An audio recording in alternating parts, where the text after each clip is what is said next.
In this video, I'm going to show you how to use the trim command in AutoCAD.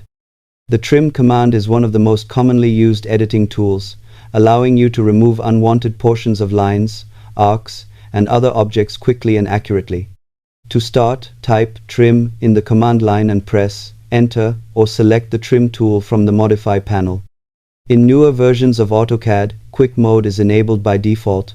Simply click on the portions of objects you want to remove, and AutoCAD will trim them automatically using nearby objects as cutting edges. If you need more control, you can use Standard Mode.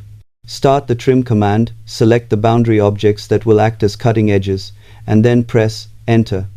Next, select the objects or segments you want to trim. AutoCAD will remove the selected portions up to the chosen boundaries. The trim command is an essential tool for cleaning up drawings and creating precise intersections between objects. With regular practice, you'll be able to edit your designs faster and more efficiently. Thanks for watching, and happy drafting in AutoCAD.